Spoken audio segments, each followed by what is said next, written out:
Questions, please.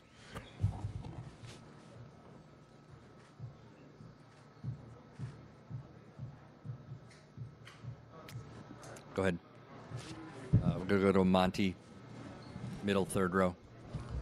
Monty Poole, NBC Sports Bay Area. Steph, what do you take from this game? This is the first time you guys have lost a game, one of a finals game.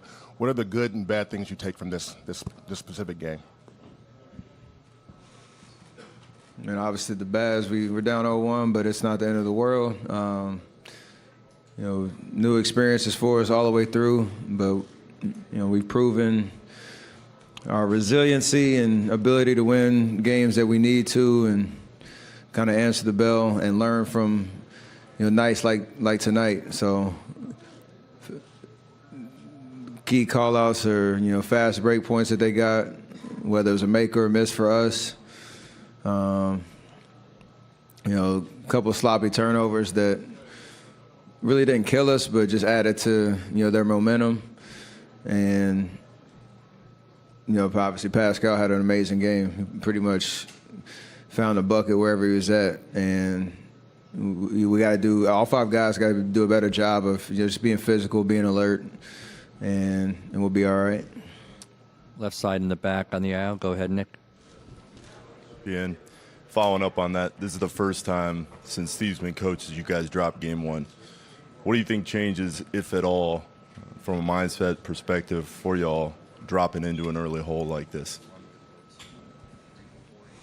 Nothing really. I mean, it was a great atmosphere out there. They obviously play well, but our confidence remains the same. And block out all the noise about how what these are first and this and that, and kind of the doubt around it, around our team. It's just come out and play hard, get game two, and take it from there. So I like the vibe I say it a lot, but I like the vibe that we had in the locker room in terms of everybody focusing on what they need to do differently, and the overall energy, bump that we need to have, and then go steal game two. Right side front row, Mark. Hey, Steph, Mark Medina, Bay Area News Group. You guys have often said when things aren't necessarily going your way that Kevin Durant's, an obvious bailout that could make things easier. Besides his obvious scoring, what other things were more difficult without him tonight? KD is an all-time great player on both ends of the floor, so I could sit here and talk for days about what he adds to our roster. We've obviously proven that when he's out, we can have guys step up, and that's going to be the case until he gets back. So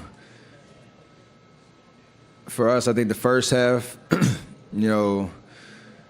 after that 10-day break, it was just a little bit sloppier than we might have thought, and a little bit more rust that we had to shake off. But we still had a chance to win in the fourth quarter, and they did what they're supposed to do on their home floor and closed out the game. So I don't think it's that complicated. What we need to do differently is just play better, take away the easy buckets for them, and control the momentum a little bit better. And we're definitely capable of doing that, no matter who's out there on the floor. Steph. Left side, third row. Pardon me.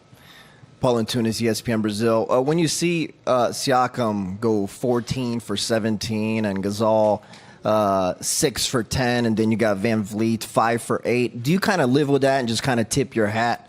Because you guys seem to do a good job kind of blitzing Kawhi, getting the ball out of his hands. I'm definitely not smiling at him and saying, good job, guys. It's we can do things differently, a little bit better, be more physical on them, be more aware of where they are on the floor. Obviously, Kawhi is the nucleus of what they do, and like you said, we did a good job on him, but we have to keep doing a good job on him.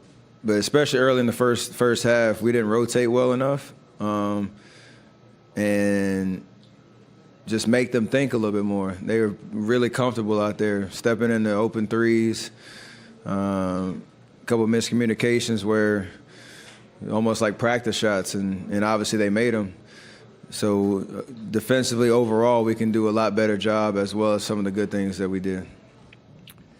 Fourth row in the middle, Kayla. Steph, Kayla Gray, TSN. I mean, outside of the break, you guys don't really have that much tape to work off of with this Raptors team. I mean, I know you're very familiar with Kawhi Leonard. Did you think that that posed a challenge as well?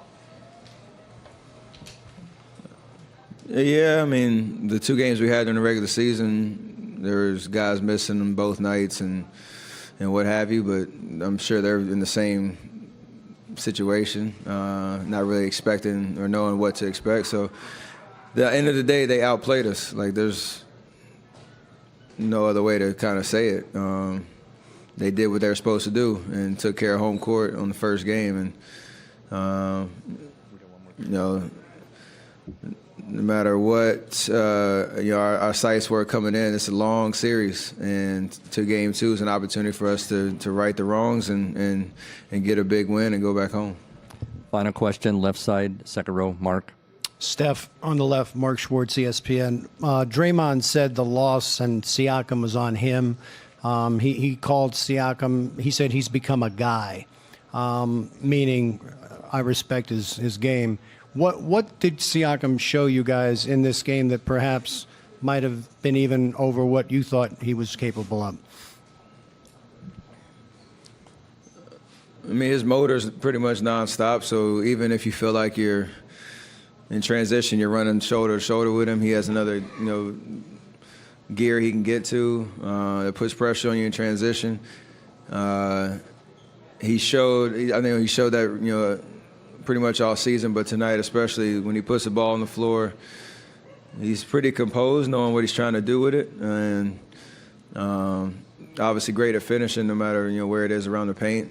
He knocked down 2 threes, which was big for him to keep the momentum going. But at the end of the day, like Draymond said, it starts with the one-on-one matchup, but you can't give him any dare shots and you can't give him any straight line drives to the basket. And that's just an effort thing that we all can be more mindful of, because at the end of the day, it's not just going to be Draymond guarding him the entire game. So, he played well, and we got to do something about it. Thank you, Steph. Kawhi is next.